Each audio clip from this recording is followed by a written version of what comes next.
पाद वसुदे हे जगतात दया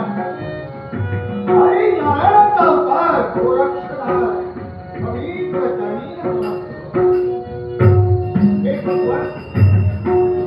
हे वैकुंठीच्या नारायणा तुझा गोपाळ आणि कली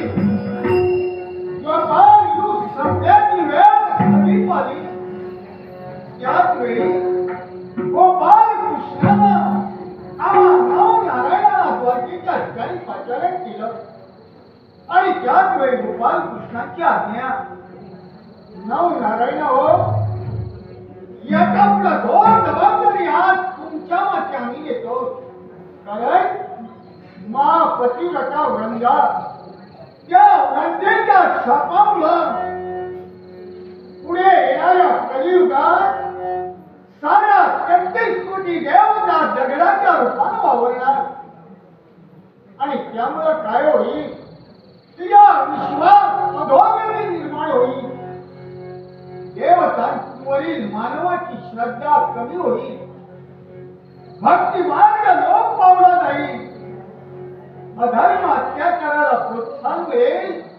की या कलियुगाच्या ठिकाणी म्हणून तुम्ही नाव नारायणाने कलियुगाच्या ठिकाणी भक्ती मार्गाच्या प्रसारासाठी नाथ संप्रदाय स्थापन केला पाहिजे ते ऐकून मानाचे प्रमुख म्हणजे आमचे गुरुदेव कवी नारायणाचा अवतार मच्छिंद्रनाथ यांनी अवतार घेतला आणि नाथांच्या दीक्षेत प्रमाणात माझे गुरुदेव मच्छिंद्रनाथ नाथांचा नियम होता 5 घरा कोरडाशीला भिक्षा मागावी स्मशानभूमीच्या ठिकाणी शिदा शिजवावा गुरुदत्तात गयाला नैवेद्य अर्पण करावा असा नित्याचा क्रम करत करत फिरत एका वेळी त्यांचं जाणं झालं एका ब्राह्मण दाम्पत्याच्या वेळी जाणं झालं त्याच वेळी जय याला पिरांजले शब्द माझ्या गुरुमाऊलीच्या मुखाने बाहेर पडले एक साध्वी स्त्री आज भिक्षान्न घेऊन दारात उभी होती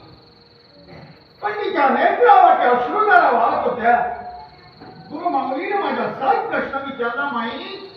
भिक्षा वाटतात पण तुम्ही राजता का त्यावेळी त्या माऊलीच्या मुखाच्या बाहेर पडलेले शब्द सारं सुख माझ्या पत्नी